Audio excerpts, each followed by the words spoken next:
దేవుడు మీతో మాట్లాడాలని వాంఛిస్తున్నాడు, వేదన పడుచున్నాడు. నా బిడ్డలతో నేను మాట్లాడాలి. వీళ్ళు పడుకున్నాడు, డైరెక్ట్ మాట్లాడక లెటర్ రాసిస్తే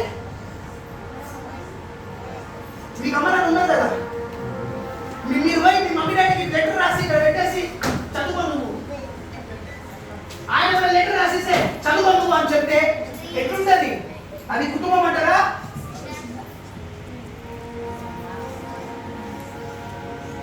దేవుడు తన బిడ్డలతో మాట్లాడాలని ఆశపడుతున్నాడు.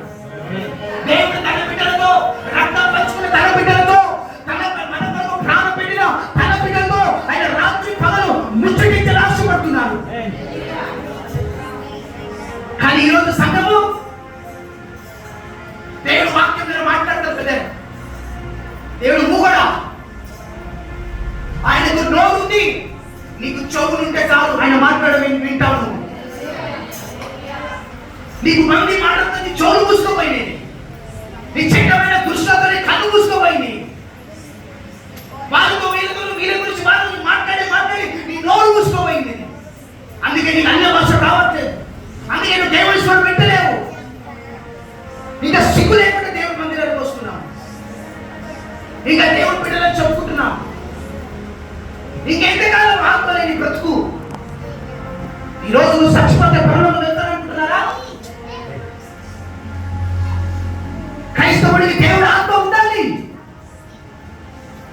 అన్నిటికీ దురాత్మ ఉంది, కానీ క్రైస్తవుడికి దేవుడు ఆత్మ లేదే. ఆయన రోగిస్తున్నాడు.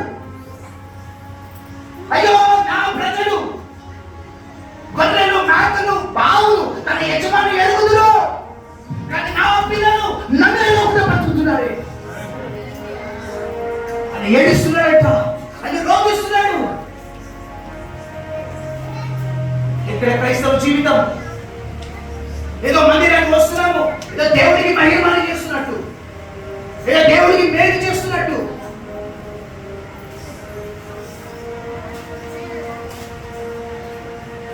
ఎక్కడండి విశ్వాసం? ఎందుకు దేవుడు అద్భుతాలు చేయాలి జీవితంలో? ఎందుకు రోగాన్ని బాగు చేయాలి? ఎందుకు నీ కష్టాన్ని తీర్చాలి? ఎందుకు నీ అప్పు తీర్చాలి? నువ్వు ఏం చేస్తున్నావు ఆయన కొరకు, నువ్వు ఎలా బ్రతుకుతున్నావు ఆయన కొరకు, ఎందుకు నీ పిల్లల్ని బాగు చేయాలి? ఎక్కడ ఉంది నీ బ్రతుకు? ఎలా బ్రతుకుతున్నావు ప్రభు కొరకు? నేను నీకోసం మేలు చేయాలని ఆశపడుతున్నావు. నువ్వు సరిగ్గా ఉంటే నువ్వు మేలు అడిగే అవసరం లే. మేలు నీ జీవితంలో సునామీ పరిగెత్తుకుంటూ వస్తాను. నువ్వు క్రైస్తవ బ్రతుకులు సరిగా బ్రతుకుతే చాలు. ఇన్ని సంవత్సరాలు చెయ్యి. నువ్వు ప్రభు నమ్ముకున్న ఏ రోజున దేవుడు చూసావా? చూడలేదే. ఏదైనా దేవుడి స్వరం విన్నావా? వినలేదే. ఏ రోజున దేవుడితో మాట్లాడావా? లేదే. ఇంకెందుకు క్రైస్తవులు అనుకోవడము? ఇంకెందుకు దేవుడు నమ్ముకోవడము?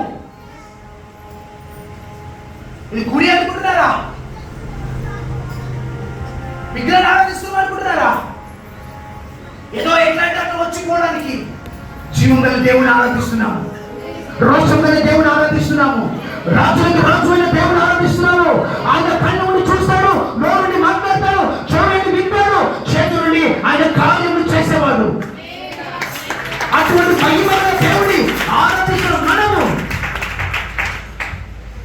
విగ్రహం లాగా ఉంటే ఆయన ఓర్చుకోలేడు, ఆయన భరించుకోలేడు, ఆయన తట్టుకోలేకపోతున్నాడు. సంఘాన్ని చూసి లేకుండా 4 మంచి పాటలు, ఓ డ్రమ్స్ కొట్టి, ఓ దుమ్ము పాట, దేవుడు ఫుల్ సంతోషపడ. దేవుడు పని చూసి సంతోషపడేవాడు కాదైనా, హృదయాంతరాలను చూసేవాడు, నీ ఆత్మను చూసేవాడు. అందుకే ఆయన వాక్యం సెలవుస్తుంది, ఆయనను ఆరాధించేవాడు ఆత్మతో సత్యముతో ఆరాధించాలి. ఆయనకు మ్యూజిక్ అవసరం లే. నీకంటే నాకంటే మంచి మ్యూజిక్ ప్లేయర్స్ ఉన్నారు పరలోకంలో, దేవదూతలు. నీకంటే నాకంటే మంచి స్వరం తెలియవారు ఉన్నారు పరలోకంలో, దేవదూతలు. అది ఆత్మతో ఆరాధించేవారు ఎవరు లేరు. ఎందుకు తెలిసిన? ఆయన ఆత్మ దేవదూతలు లేరు, ఆయన ఆత్మ మనలో ఉన్నది. హల్లెలూయా. ఎందుకంటే